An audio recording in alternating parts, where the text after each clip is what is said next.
శ్రీకాకుళం జిల్లా కేంద్రంలో డయేరియా కలకలం రేపుతుంది. గడిచిన 24 గంటల్లోనే నగరంలోని వివిధ ప్రాంతాలకు చెందిన 19 మంది బాధితులు అస్వస్థతకు లోనై ఆసుపత్రిలో చేరారు. ముఖ్యంగా కాకివీధి, దమ్మల వీధి, గుడి వీధి, మంగువారితోట వంటి ప్రాంతాల్లో ఈ కేసులు అత్యధికంగా నమోదైనట్లు వైద్యారోగ్య శాఖ వెల్లడించింది.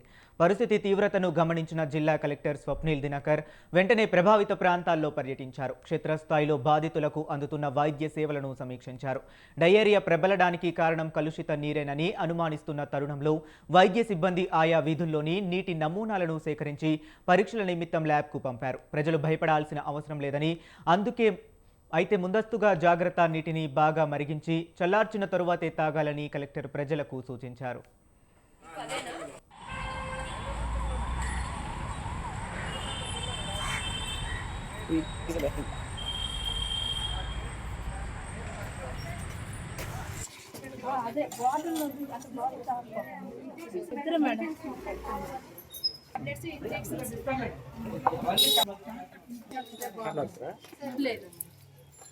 టీం ఏదో అడుగుతుంది. ఇటు రాష్ట్ర మంత్రి అచ్చెన్నాయుడుతో పాటు కేంద్ర మంత్రి రామ్మోహన్ నాయుడుతో పాటు ఇటు వెంటనే కలెక్టర్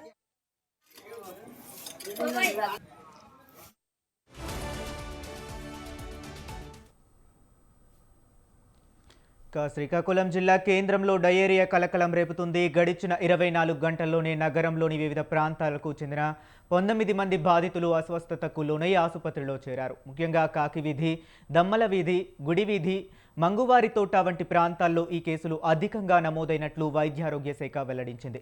పరిస్థితి తీవ్రతను గమనించిన జిల్లా కలెక్టర్ స్వప్నిల్ దినకర్ వెంటనే ప్రభావిత ప్రాంతాల్లో పర్యటించారు. క్షేత్రస్థాయిలో బాధితులకు అందుతున్న వైద్య సేవలను సమీక్షించారు. డయేరియా ప్రబలడానికి కారణం కలుషిత నీరేనని అనుమానిస్తున్న తరుణంలో వైద్య సిబ్బంది ఆయా వీధుల్లోని నీటి నమూనాలను సేకరించి పరీక్షల నిమిత్తం ల్యాబ్కు పంపారు. ప్రజలు భయపడాల్సిన అవసరం లేదని, అయితే ముందుగా జాగ్రత్తగా నీటిని మరిగించి చల్లార్చిన తరువాతే తాగాలని కలెక్టర్ ప్రజలకు సూచించారు.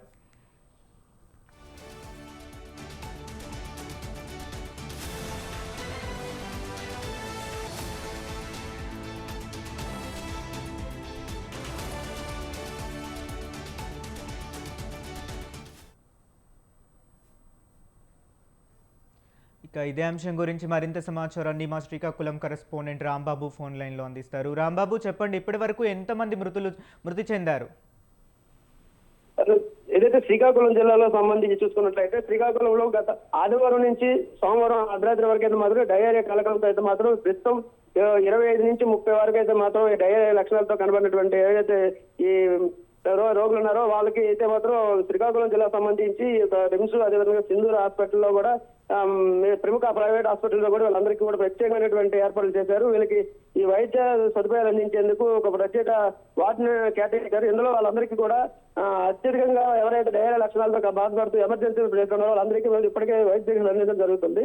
మరోవైపు చూసుకున్నట్లయితే శ్రీకాకుళం మున్సిపాలిటీ నగరంలో అనుకున్నటువంటి ఏదైతే గోడముకోవలి, దమ్మల వీధి, మరియు కాకివీధితో కలుపుకున్నట్లయితే మొత్తం మీద ఒక 6 ప్రాంతాల్లో అయితే మాత్రం ఈ డయేరియా లక్షణాలతో అయితే మాత్రం బాధపడుతున్నట్లయితే మాత్రం ఇప్పటికే వైద్య అధికారులు గుర్తించారు. నేడు వీళ్ళందరికీ నిన్నటి నుంచి కూడా వీళ్ళందరికీ కూడా అక్కడ ఉన్నటువంటి శానిటేషన్ తో కావచ్చు, అదేవిధంగా వాటర్ ను కూడా నియంత్రించారు.